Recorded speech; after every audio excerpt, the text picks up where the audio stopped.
Hi there, it's Poetess Mbali Shabange. Let's read our Bible in Zulu and English.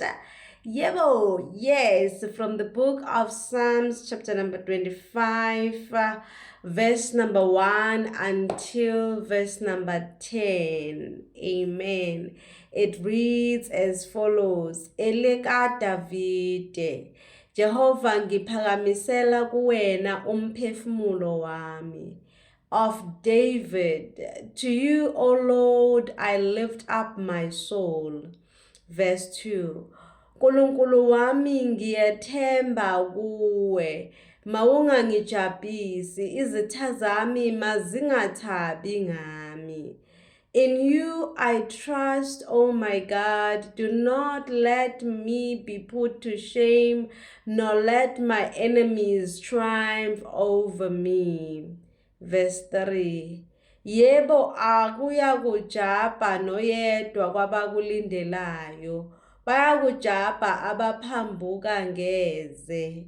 No one whose hope is in you will ever be put to shame, but they will be put to shame who are treacherous without excuse. Verse 4.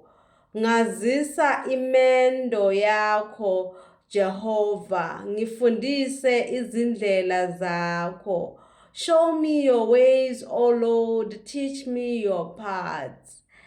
Verse 5. Ngihambise eqinisweni lakho, ungifundise ngokuba wena unguNkulunkulu wensindiso yami. Ngilindele wena usuku lonke. Guide me in your truth and teach me, for you are God, my Savior, and my hope is in you all day long. Verse 6. Khumbula Jehova ububele bakho nomusa wakho ngokuba kukhona kwaphakade. Remember, O Lord, your great mercy and love, for they are from of old. Verse 7. Ungazikhumbuli izono zobusha bami neziphambeko zami, ngikhumbule ngokomusa wakho ngenxa yobubele bakho. Remember not the sins of my youth and my rebellious ways. According to your love, remember me, for you are good, O Lord. Verse 8. UJehova muhle, ulungile, ngalokho ufundisa izoni indlela.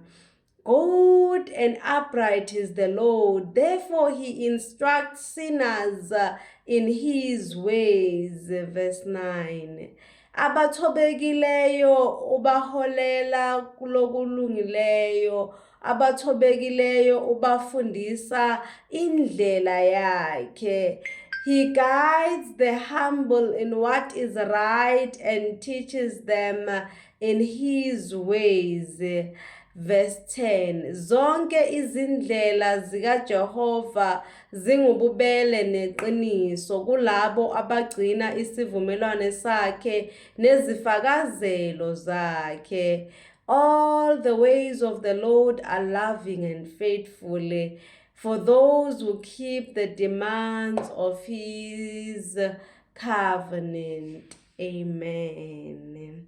Thank you so much. Poetess Mbali Shabange signing out.